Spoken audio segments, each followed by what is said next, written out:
there is a principle called wu wei. And this means, wu means none or not, no, negation. Wei has a combination of meanings. It can mean action, making, but the best translation I have found for it is forcing. And so wu wei is the principle of not forcing in anything that you do. Now we know when we watch any performance of an artist, be it a dancer or an actor or a musician, we know immediately when the performance is forced. And we say it doesn't ring true, it's too artificial, it doesn't seem to be natural. Many people who study the Taoist doctrines think that wu wei means do nothing, in the sense of laissez-faire, be lazy, always be passive. It doesn't mean that. There is a time for action. When you study judo, you use muscle only at the right moment. When your opponent is hopelessly overextended and off balance, and you add a little muscle to it and you throw him across the room. But only then. You never use muscle at the wrong moment. For as Shakespeare knew perfectly well, there is a tide in the affairs of men which, taken at its flood, leads on to fortune. And so wu wei is based on knowledge of the tide, the drift of things. Get with it. Wu wei is the art of sailing rather than the art of rowing. So, if you say now, one of the most famous sayings in the Lao Tzu book is superior virtue has no intention to be virtuous, and thus is virtue. Inferior virtue cannot let go of virtuosity, and thus is not virtue.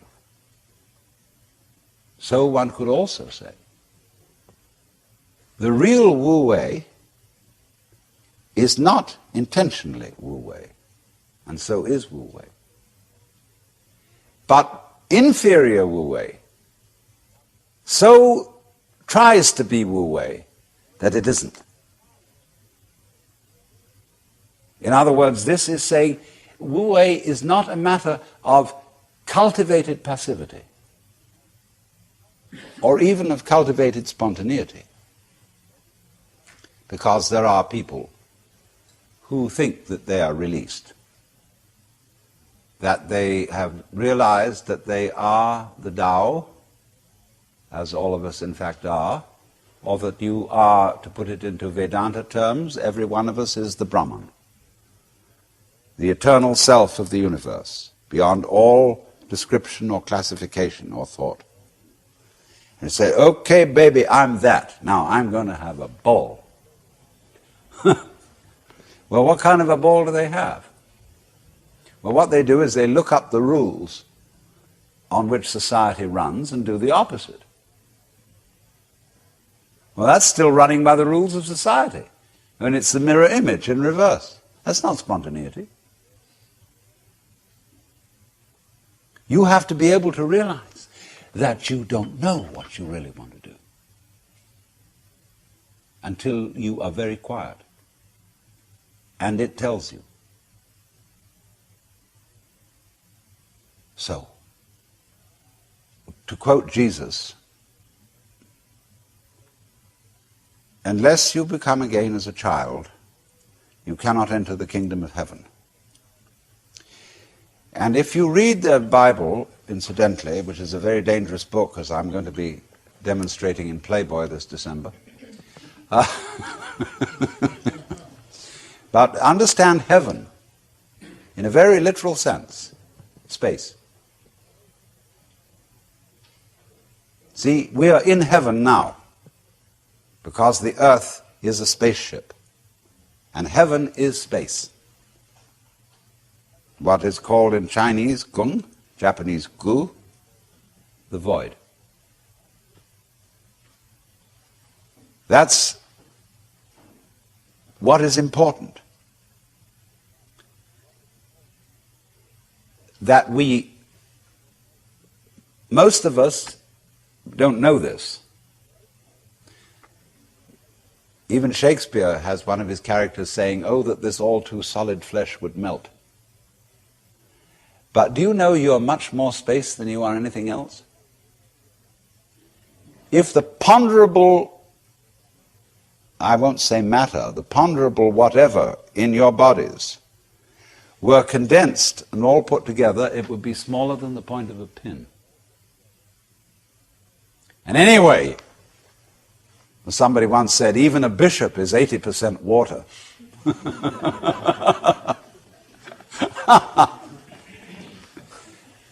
We are airy nothings. So space is somehow very, very fundamental.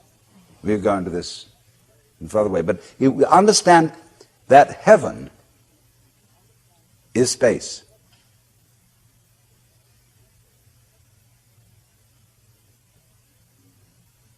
And all those references in those nursery rhymes that we learned as children, which were the hymns about heaven. Always we're talking about thrones and crowns and harps and streets of glass.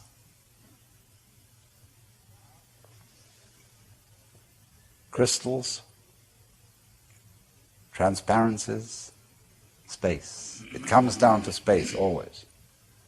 Space, which nobody can define, nobody can imagine, appears to be nothing, is the foundation of the universe.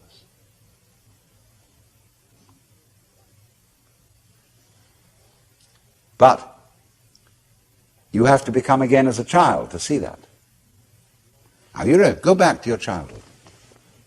What were the fascinating things? What's out there? What's beyond the stars? How long does it go on? And Mama said, it goes on always and always and always. The child wonders. He's excited. That this is something that never ends. Then the child asks about time. How long ago is long ago? Well, the Bible says that in the beginning God created the heaven and the earth. Well, what did God do before he did that?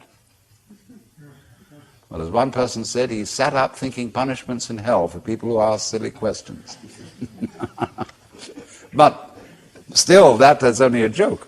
And the child thinks of God going back and back and back forever, with never beginning. So in the same way you think about death. Go to sleep and never wake up. Never.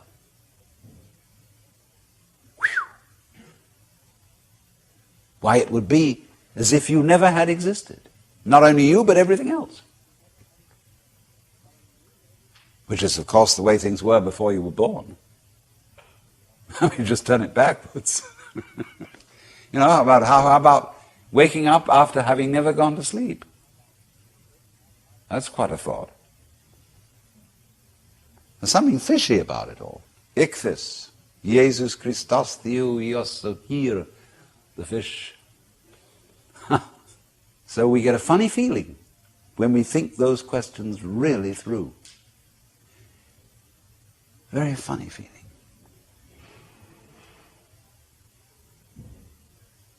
And children, you see, love to get into that funny feeling. Children do all kinds of weird things. They like to spin around as fast as possible, so they watch suddenly the whole ground goes tilting. They do this thing with their eyes, and they go, and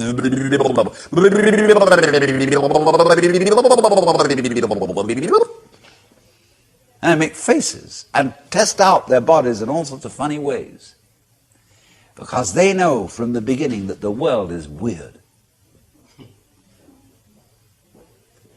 Strange thing. Because everybody knows what it's all about, only they won't admit it. Being brought up is being taught not to admit it, because you know very well what's going on. But in order to find out once more as an adult, you have to become again as a child. So what does that involve? It means, ladies and gentlemen, would you please check your ideas and opinions at the door? first of all. All your logic, because I say check it at the door advisedly, because you can pick it up again when you go out if you feel unsafe without it. I'm not trying to argue you out of your opinions and views. I'm merely suggesting that for the sake of an experiment, you temporarily suspend them. And view what is as if you didn't even know how to talk. Red is not red, blue is not blue. Hard is not hard, soft is not soft. Male is not male, female is not female. There is just this jazz.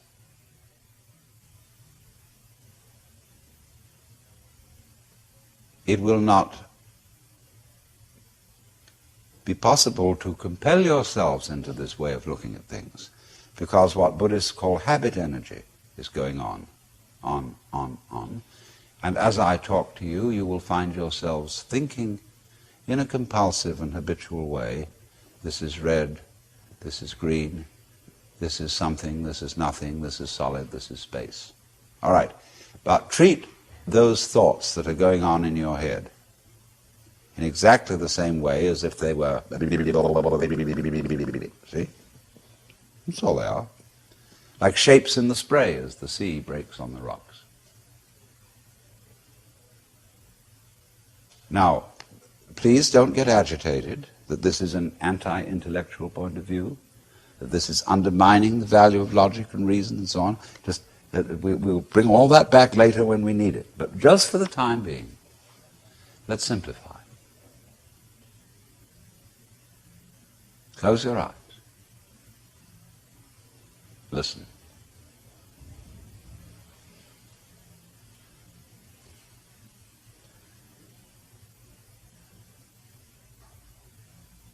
What is? What do you really and truly, honestly, here?